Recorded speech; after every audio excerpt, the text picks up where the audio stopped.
Bonjour à vous auditeurs et bienvenue pour une nouvelle vidéo. Aujourd'hui, nous allons nous pencher sur un sujet d'actualité, les inondations. J'ai longtemps pensé, non mais les gens qui s'installent sur une zone inondable et qui se plaignent d'être inondés sont totalement perchés. Ok, je n'avais pas totalement tout compris. Si un logement est situé dans une zone inondable, il est préférable d'éviter de l'acheter, même s'il est trop beau et pas cher. Il y a des raisons. Les changements climatiques qui surviennent impactent les zones à risque récurrent. Les zones inondables sont toujours inondées, mais des zones qui n'ont jamais été inondées auparavant le sont également. Dans cette vidéo, nous allons nous pencher en 10 points sur la préparation du domicile contre les inondations. Que l'on soit en zone inondable ou non, il est toujours intéressant d'avoir un peu de recul quant aux réflexes à avoir. Êtes-vous prêt et confortablement installé? C'est parti. Point numéro 1. On installe des barrières anti-inondation. Il s'agit de plaques métalliques que l'on va glisser dans des gouttières préalablement posées devant les portes pour empêcher l'eau d'entrer.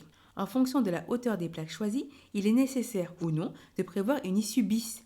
Comme on ne sait pas combien de temps va durer l'inondation ni si on sera amené à quitter le domicile en cas de niveau élevé, il faut prévoir une sortie. Point numéro 2.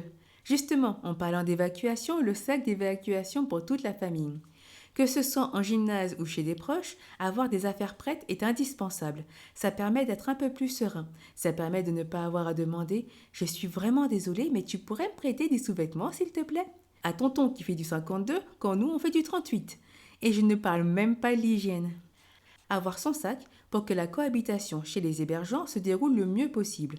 Ne pas avoir sans cesse besoin de les solliciter préviendra d'éventuelles tensions. Point numéro 3. Dans une quête contre les inondations, utiliser des matériaux résistants à l'eau est une bonne technique à avoir en cas de survenue des événements indésirables. Bon, ok, ça nous semble logique, mais concrètement, ça donne quoi? On oublie le parquet, on oublie la moquette, les séparations des pièces avec des matériaux qui craignent l'eau, type BA13. Si on est dans une zone inondable avérée, qu'on n'a pas les moyens de partir, les aménagements devront prendre en compte ces contraintes. Béton et carrelage partout. La maison sera dans un style moderne. Menuiserie des ouvrants en PVC ou aluminium, porte intérieure plutôt dans des styles industriels en métal peint. On oublie le papier peint et on va sur des enduits résistants à l'eau type béton ciré. Et on aime fortement le carrelage.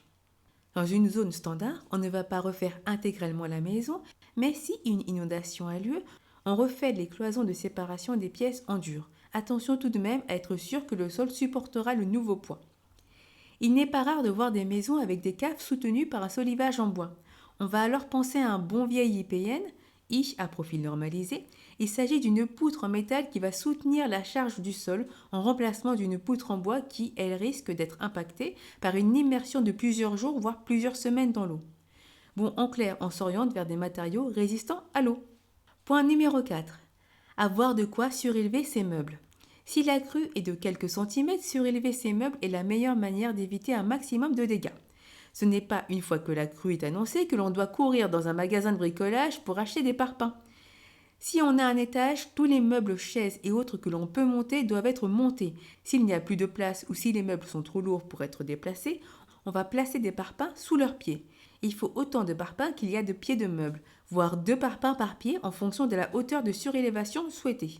Le matériel électrique, électronique est mis au sec. Les documents sont enfermés et mis au sec. Boîte étanche mise en hauteur, on n'est jamais assez prudent. Ça donne envie d'être adepte du minimalisme, non? Point numéro 5. Adapter l'électricité de la maison au risque d'inondation. On parle de mettre les prises électriques à 1,50 m du sol pour éviter le remake de Claude François. On parle d'avoir un circuit électrique étanche. Un tableau électrique bien pensé nous permet d'avoir un réseau électrique bien compartimenté. Le haut de la maison indépendant du bas, les prises indépendantes des éclairages, etc. Si on quitte sa maison, on fait sauter le disjoncteur et RIP le contenu du congélateur. Point numéro 6. Sécuriser sa maison. On le voit dans toutes les catastrophes. Les opportunistes, pour rester polis, visitent les maisons restées vides. Un coffre bien caché, une absence d'objets de valeur aideront à ne pas perdre d'autres objets que ceux déjà dégradés par l'eau. Pensez à fermer les volets également. Point numéro 7. Prévoir un drainage des eaux. Je me souviens avoir vu une vidéo d'une maison pour laquelle le propriétaire avait créé un mur en bordure de terrain étanche. Excédé des inondations, il a créé un mur tout autour de son terrain et les eaux n'y ont pas pénétré. En revanche, si son portail cède sous le coup de la pression ou si un élément emporté par les eaux, se fracasse contre son mur et le fissure, je ne vois pas bien comment il va pouvoir évacuer l'eau qui s'y sera accumulée. Ainsi, si vous voulez créer un mur étanche, grand bien vous fasse, mais il faut aussi prévoir des drains pour évacuer l'eau, un puisard dans la cave pour faciliter la captation des résidus d'eau. En parlant de cave, point numéro 8. Prévoir un équipement post-inondation. Des seaux, serpillères, raclettes, pompes et bottes. Mais également des déshumidificateurs pour que l'intérieur de la maison revienne à un niveau d'humidité normal rapidement, afin d'éviter le développement des champignons, des moisissures. Point numéro 9. Avoir prévu une assurance habitation qui couvre un maximum de dégâts en cas de catastrophe. Vérifier la valeur d'indemnisation des biens par l'assurance. Ne pas faire des fausses déclarations qui rendraient le contrat caduc. Éventuellement augmenter le montant des indemnisations si cela est nécessaire. Numériser les factures pour pouvoir les présenter à l'assurance. Plus on est prévoyant et moins on se fait enfler. Point numéro 10. Si vous suivez la chaîne depuis un certain temps, vous devez déjà avoir un stock de nourriture et de matériel à votre possession. Un stock de nourriture, mais surtout de l'eau potable. En cas d'inondation, l'eau du robinet devient souvent impropre à la consommation. Je vous mets le lien vers la vidéo de Bref l'effondrement à propos de l'évacuation des déchets organiques humains, car l'évacuation des eaux usées risque d'être impactée.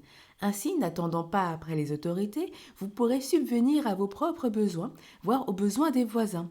J'ai dans mon entourage plein de bébés, mais ce n'est pas pour autant que leurs parents sont devenus prévoyants. Pas de stockage d'eau prévisionnelle, juste un pack de 6 bouteilles le temps de retourner au supermarché. Si vous n'avez pas encore de stock, je vous invite à suivre ma série de vidéos de préparation à moindre coût. Ainsi, vous aurez eau, nourriture et moyens de cuisson en cas de pépin. Pour cet item des inondations, je vous invite à placer tous vos stocks dans des seaux étanches et pour les conserves, écrire au marqueur le contenu et la date de péremption. Et évitez de mettre tous vos stocks au même endroit, par exemple dans la cave qui risque d'être inondée. Un lieu ou deux de stockage dans les étages, c'est pas mal non plus. Et à présent, le point numéro 11, car vous savez que j'aime être un peu plus généreuse. Parler de ce genre de situation avec ses proches et voir qui sera ouvert à l'accueil en cas de problème. Quand on a l'esprit libéré de ce genre de questions, on est tout de suite plus serein. Pensons que la réciproque est vraie. Si un tel est prêt à nous accueillir, sommes-nous prêts à l'accueillir aussi? Je parle d'un incident sur le court terme, pas d'un effondrement global de notre civilisation. La durée d'accueil n'est pas la même, la logistique n'est pas la même et l'impact psychologique n'est pas le même. Si on se dit « Ok, prends sur toi, c'est pour une courte période » ou « Bon sang, je vais devoir les supporter des années ». Parlez uniquement du cas des inondations. Ne parlez pas de votre préparation, cela vous évitera la fameuse phrase de profiteur « En cas de problème, de toute façon, on viendra chez toi ». J'ai une pensée pour les populations touchées par ces catastrophes. Espérons qu'elles s'en sortent avec le moins de dégâts possible. Je sais qu'il s'agit là encore d'investissement de dépenses. J'ai voulu traiter ce sujet parce que c'est un des risques auxquels beaucoup sont confrontés tous les ans. Un risque qui intervient plus souvent qu'une attaque de zombies ou qu'une attaque nucléaire. Il y a eu récemment une conversation sur le groupe Telegram des survivalistes français à ce sujet. Si vous n'y êtes pas encore et que vous souhaitez échanger sur ce type de sujet, si vous souhaitez devenir un maximum prévoyant, rejoignez-nous. Je mets le lien en description. Si vous avez d'autres idées ou d'autres éléments concernant la protection des domiciles vis-à-vis des inondations, je vous invite à laisser des commentaires pour pouvoir enrichir la communauté. En attendant la prochaine vidéo, je vous laisse vous abonner et activer les notifications pour vous aider à n'omettre aucun aspect de votre préparation. Voilà, j'ai terminé. Je vous dis à très bientôt. Prenez soin de vous et des vôtres et bisous bisous.